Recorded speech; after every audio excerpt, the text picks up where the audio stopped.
Oh my God! Oh my God! Oh my God! Oh my God! Oh my God! Oh my God! Oh my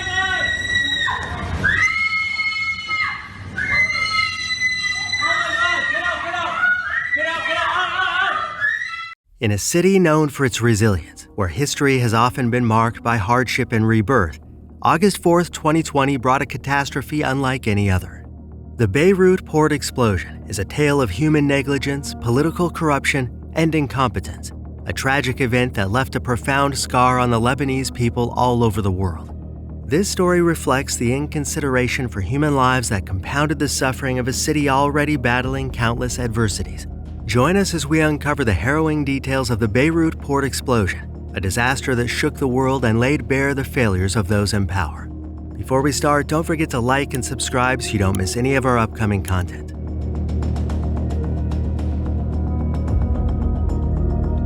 On November 21, 2013, the MV Rosas, a Moldovan-flagged cargo ship, set sail from Batumi, Georgia, carrying 2,750 tons of ammonium nitrate destined for Beira, Mozambique. The ammonium nitrate, a highly explosive material, was intended for manufacturing explosives for mining. The ship, owned by Russian businessman Igor Grichushkin through Teto Shipping Limited, encountered mechanical problems and was forced to dock in Beirut. The MV Rosas was quickly deemed unseaworthy upon inspection in Beirut, and due to various legal and financial issues, including unpaid port fees amounting to $100,000, the ship was abandoned by its owner.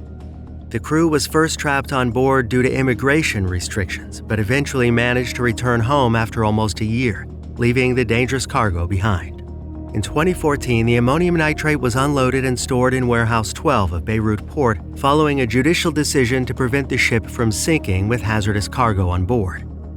This decision was also influenced by safety concerns raised by the port authorities, who recognized the potential danger of the material remaining on the unstable vessel. The legal basis for unloading the cargo stemmed from the ship's declared unseaworthiness and the need to comply with maritime safety regulations. On June 27, 2014, customs officials sent a memo highlighting the potential dangers of storing such a large quantity of ammonium nitrate in the port. Despite this, no significant action was taken. On December 5, 2014, another warning from customs officials about the risks was similarly ignored. The material was left in Warehouse 12 due to jurisdictional confusion among Lebanese authorities. The storage of the ammonium nitrate became a political issue as various government agencies passed responsibility. General Security, responsible for port entry and exit, cited jurisdictional limitations and did not take action. Reports from General Security in 2015 and 2016 repeatedly described the ammonium nitrate as hazardous. However, they did not present this information effectively to higher authorities. On January 24, 2017, customs officials sent a memo to the Minister of Public Works and Transport, urging the removal of the ammonium nitrate. On June 20, 2017, the Lebanese army also warned about the risk of explosion, but these warnings were not acted upon due to bureaucratic inertia and systemic corruption. On February 5, 2018, customs officials again highlighted the material's risk, but the ammonium nitrate remained in Warehouse 12. By February 7, 2020, General Security issued a report emphasizing that the material could be used in making dynamite. Despite these clear warnings, the authorities failed to remove the dangerous material. In June 2020, Major Joseph Nadaf from State Security conducted an investigation into the stored ammonium nitrate. By July 20, 2020, a report was sent to the Higher Defense Council, yet no action was taken to address the threat. The systemic corruption, negligence, and bureaucratic failures within Lebanon's political and bureaucratic systems ultimately led to the catastrophic explosion on August 4, 2020.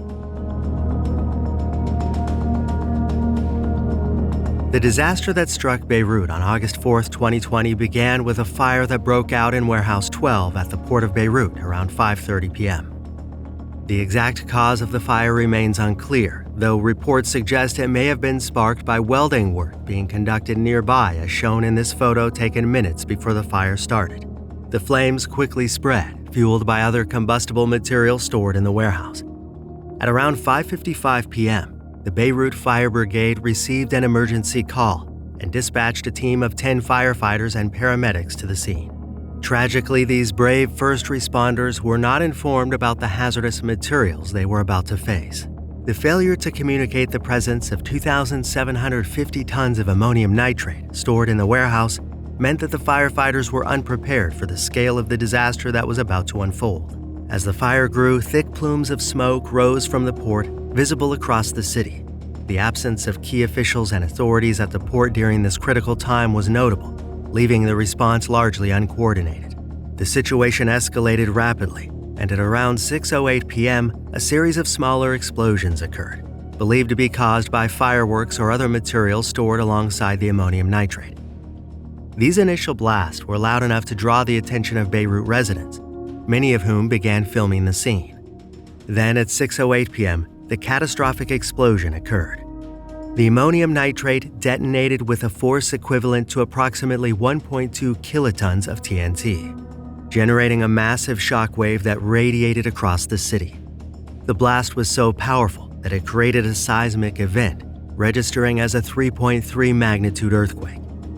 The explosion sent a mushroom cloud high into the sky, and the shockwave shattered windows, collapsed buildings, and flattened everything in its path for kilometers around the port. The destruction was immediate and overwhelming. The blast left a crater over 140 meters wide at the port and devastated entire neighborhoods. Homes, businesses, and infrastructure were obliterated in an instant. The city's grain silos, located adjacent to the explosion site, were heavily damaged, releasing vast quantities of grain and adding to the chaos. The port, a critical economic lifeline for Lebanon, was almost entirely destroyed. The human toll was staggering.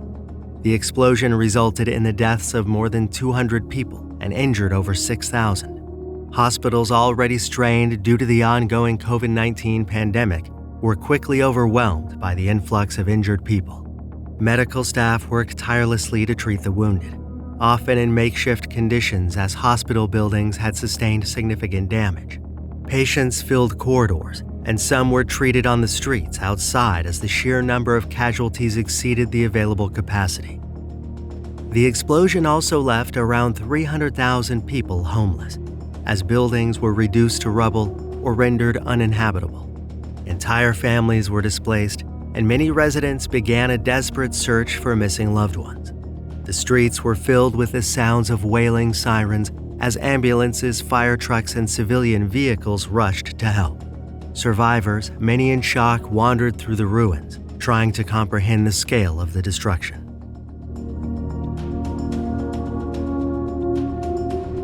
In the chaotic aftermath of the explosion, the streets of Beirut were filled with scenes of devastation and heartbreak. The blast had rendered roads impassable, forcing people to carry the injured to hospitals on foot, by car, and even on motorcycles.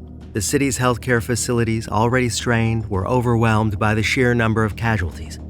Hospitals were flooded with injured people, and the chaos inside was unexplainable. Staff struggled to manage the influx, with patients filling corridors and spilling out into the streets.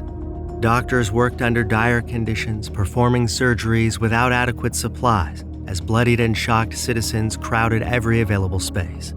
Despite the overwhelming destruction, the Lebanese people displayed incredible resilience. Neighbors helped one another search for survivors trapped under debris, and volunteers from across the city rushed to the disaster zone to assist in any way they could.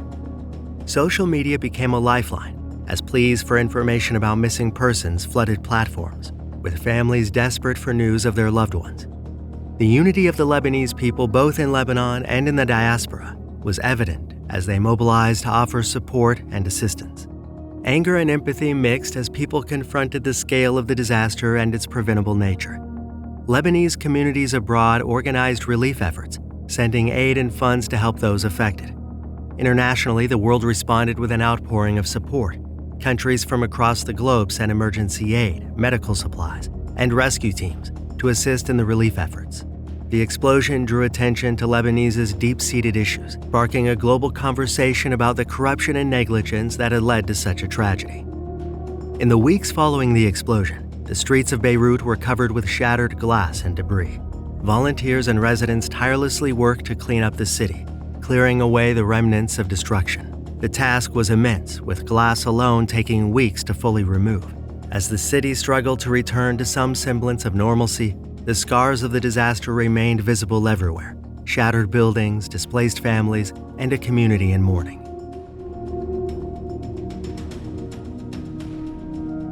The investigation into the Beirut Port Explosion began almost immediately, with early speculation about the cause ranging from a tragic accident to a possible terrorist attack. However, as details emerged, it became clear that the explosion was a result of gross negligence and systemic corruption. The stored ammonium nitrate had been a ticking time bomb, ignored by officials despite years of warnings.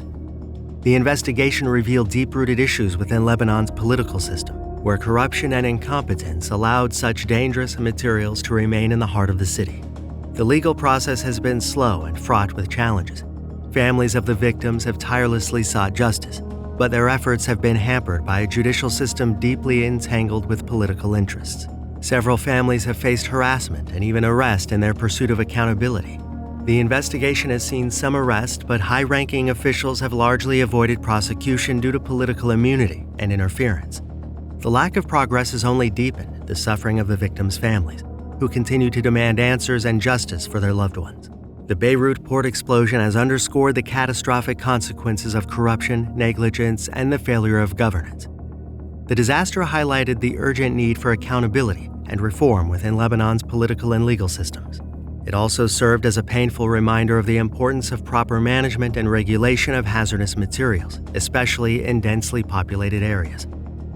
The lessons learned from this tragedy must drive meaningful change, both in Lebanon and globally, to prevent such a disaster from ever happening again. If you liked this video and found it insightful, please like and subscribe to our channel. Your support helps us to bring more stories to light. Thanks for watching.